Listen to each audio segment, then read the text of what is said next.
Frankenstein, or The Modern Prometheus, by Mary Wollstonecraft, Godwin, Shelley. Chapter 10. I spent the following day roaming through the valley. I stood beside the sources of the Arverne, which take their rise in a glacier that with slow pace is advancing down from the summit of the hills to barricade the valley. The abrupt sides of vast mountains were before me, the icy wall of the glacier overhung me, a few shattered pines were scattered around, and the solemn silence of this glorious presence chamber of imperial nature was broken only by the brawling waves or the fall of some vast fragment, the thunder sound of the avalanche or the cracking, reverberated along the mountains, of the accumulated ice, which, through the silent working of immutable laws, was ever and anon rent and torn, as if it had been but a plaything in their hands. These sublime and magnificent scenes afforded me the greatest consolation that I was capable of receiving. They elevated me from all littleness of feeling, and although they did not remove my grief, they subdued and tranquilized it. In some degree, also, they diverted my mind from the thoughts over which it had brooded for the last month. I retired to rest at night, my slumbers, as it were, waited on and ministered to by the assemblance of grand shapes which I had contemplated during the day. They congregated round me, the unstained snowy mountaintop, the glittering pinnacle, the pine woods, and ragged bare ravine, the eagle, soaring amidst the clouds, they all gathered round me and bade me be at peace. Where had they fled when the next morning I awoke? All of soul inspiriting fled with sleep, and dark melancholy clouded every thought. The rain was pouring in torrents, and thick mists hid the summits of the mountains, so that I even saw not the faces of those mighty friends. Still I would penetrate their misty veil and seek them in their cloudy retreats. What were rain and storm to me? My mule was brought to the door, and I resolved to ascend to the summit of Montanvert. I remembered the effect that the view of the tremendous and ever-moving glacier had produced upon my mind when I first saw it. It had then filled me with a sublime ecstasy that gave wings to the soul and allowed it to soar from the obscure world to light and joy. The sight of the awful and majestic in nature had indeed always the effect of solemnizing my mind and causing me to forget the passing cares of life. I determined to go without a guide, for I was well acquainted with the path, and the presence of another would destroy the solitary grandeur of the scene. The ascent is precipitous, but the path is cut into continual and short windings, which enable you to surmount the perpendicularity of the mountain. It is a scene terrifically desolate. In 1,000 spots the traces of the winter avalanche may be perceived, where trees lie broken and strewed on the ground, some entirely destroyed, others bent, leaning upon the jetting rocks of the mountain or transversely upon other trees. The path, as you ascend higher, is intersected by ravines of snow, down which stones continually roll from above. One of them is particularly dangerous, as the slightest sound, such as even speaking in a loud voice, produces a concussion of air sufficient to draw destruction upon the head of the speaker. The pines are not tall or luxuriant, but they are somber and add an air of severity to the scene. I looked on the valley beneath. Vast mists were rising from the rivers which ran through it and curling in thick wreaths around the opposite mountains, whose summits were hid in the uniform clouds, while rain poured from the dark sky and added to the melancholy impression I received from the objects around me. Alas! Why does man boast of sensibilities superior to those apparent in the brute? It only renders them more necessary beings. If our impulses were confined to hunger, thirst, and desire, we might be nearly free, but now we are moved by every wind that blows and a chance word or scene that word may convey to us. We rest, a dream has power to poison sleep. We rise, one wandering thought pollutes the day.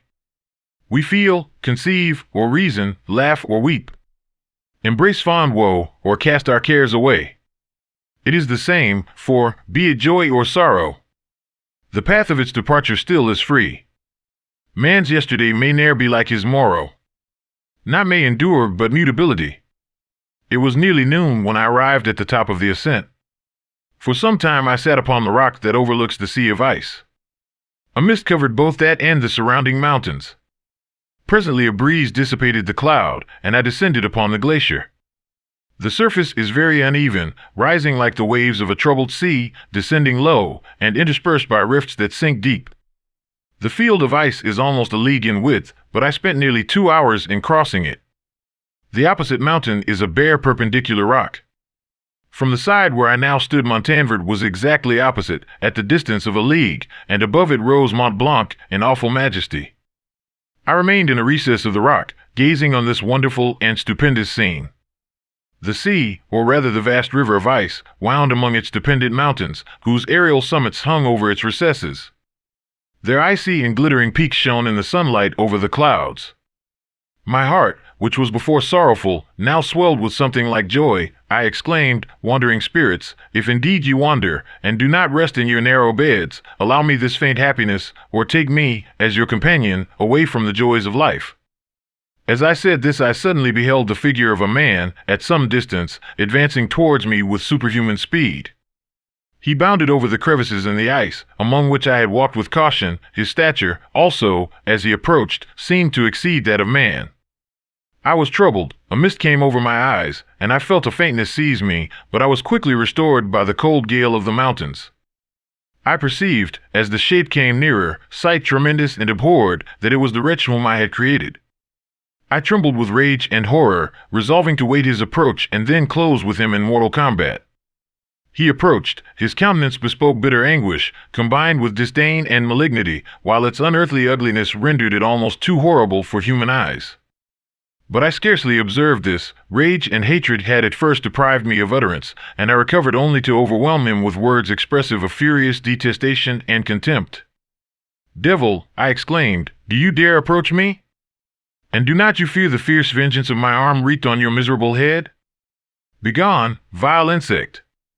Or rather, stay, that I may trample you to dust. And, oh, that I could, with the extinction of your miserable existence, restore those victims whom you have so diabolically murdered."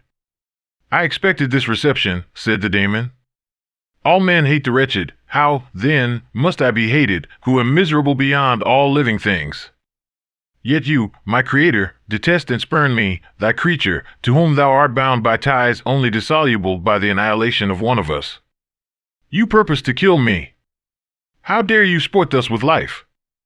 Do your duty towards me, and I will do mine towards you and the rest of mankind. If you will comply with my conditions, I will leave them and you at peace, but if you refuse, I will glut the maw of death until it be satiated with the blood of your remaining friends. Abhorred monster! Fiend that thou art! The tortures of hell are too mild a vengeance for thy crimes. Wretched devil! You reproach me with your creation. Come on, then, that I may extinguish the spark which I so negligently bestowed." My rage was without bounds. I sprang on him, impelled by all the feelings which can arm one being against the existence of another. He easily eluded me and said, "Be calm. I entreat you to hear me before you give vent to your hatred on my devoted head. Have I not suffered enough, that you seek to increase my misery? Life, although it may only be an accumulation of anguish, is dear to me, and I will defend it. Remember, thou hast made me more powerful than thyself. My height is superior to thine, my joints more supple. But I will not be tempted to set myself in opposition to thee. I am thy creature, and I will be even mild and docile to my natural lord and king if thou wilt also perform thy part, the which thou owest me. Oh, Frankenstein, be not equitable to every other and trample upon me alone, to whom thy justice, and even thy clemency and affection, is most due. Remember that I am thy creature. I ought to be thy Adam, but I am rather the fallen angel, whom thou drivest from joy for no misdeed. Everywhere I see bliss, from which I alone am irrevocably excluded. I was benevolent and good, misery made me a fiend. Make me happy, and I shall again be virtuous. Begone. I will not hear you. There can be no community between you and me. We are enemies. Begone, or let us try our strength in a fight, in which one must fall. How can I move thee? Will no entreaties cause thee to turn a favorable eye upon thy creature, who implores thy goodness and compassion? Believe me, Frankenstein, I was benevolent, my soul glowed with love and humanity, but am I not alone, miserably alone? You, my creator, abhor me. What hope can I gather from your fellow creatures, who owe me nothing? They spurn and hate me. The desert mountains and dreary glaciers are my refuge. I have wandered here many days. The caves of ice, which I only do not fear, are a dwelling to me, and the only one which man does not grudge. These bleak skies I hail, for they are kinder to me than your fellow beings. If the multitude of mankind knew of my existence, they would do as you do, and arm themselves for my destruction. Shall I not then hate them who abhor me? I will keep no terms with my enemies. I am miserable, and they shall share my wretchedness. Yet it is in your power to recompense me, and deliver them from an evil which it only remains for you to make so great, that not only you and your family, but thousands of others, shall be swallowed up in the whirlwinds of its rage. Let your compassion be moved, and do not disdain me. Listen to my tale. When you have heard that, abandon or commiserate me, as you shall judge that I deserve. But hear me. The guilty are allowed, by human laws, bloody as they are, to speak in their own defense before they are condemned. Listen to me, Frankenstein. You accuse me of murder, and yet you would, with a satisfied conscience, destroy your own creature. Oh, praise the eternal justice of man. Yet I ask you not to spare me, listen to me, and then, if you can, and if you will, destroy the work of your hands. Why do you call to my remembrance, I rejoined, circumstances of which I shudder to reflect, that I have been the miserable origin and author? Cursed be the day, abhorred devil, in which you first saw light. Cursed, although I curse myself, be the hands that formed you. You have made me wretched beyond expression. You have left me no power to consider whether I am just to you or not. Begone. Relieve me from the sight of your detested form. Thus I relieve thee, my creator, he said, and placed his hated hands before my eyes, which I flung from me with violence. Thus I take from thee a sight which you abhor. Still thou canst listen to me, and grant me thy compassion. By the virtues that I once possessed, I demand this from you. Hear my tale. It is long and strange, and the temperature of this place is not fitting to your fine sensations. Come to the hut upon the mountain. The sun is yet high in the heavens. Before it descends to hide itself behind your snowy precipices and illuminate another world, you will have heard my story and can decide. On you it rests, whether I quit forever the neighborhood of man and lead a harmless life, or become the scourge of your fellow creatures and the author of your own speedy ruin. As he said this, he led the way across the ice. I followed. My heart was full, and I did not answer him, but as I proceeded, I weighed the various arguments that he had used and determined at least to listen to his tale. I was partly urged by curiosity, and compassion confirmed my resolution. I had hitherto supposed him to be the murderer of my brother, and I eagerly sought a confirmation or denial of this opinion. For the first time, also, I felt what the duties of a creator towards his creature were, and that I ought to render him happy before I complained of his wickedness. These motives urged me to comply with his demand. We crossed the ice, therefore, and ascended the opposite rock. The air was cold, and the rain again began to descend. We entered the hut, the fiend with an air of exultation, I with a heavy heart and depressed spirits. But I consented to listen, and seating myself by the fire which my odious companion had lighted, he thus began his tale.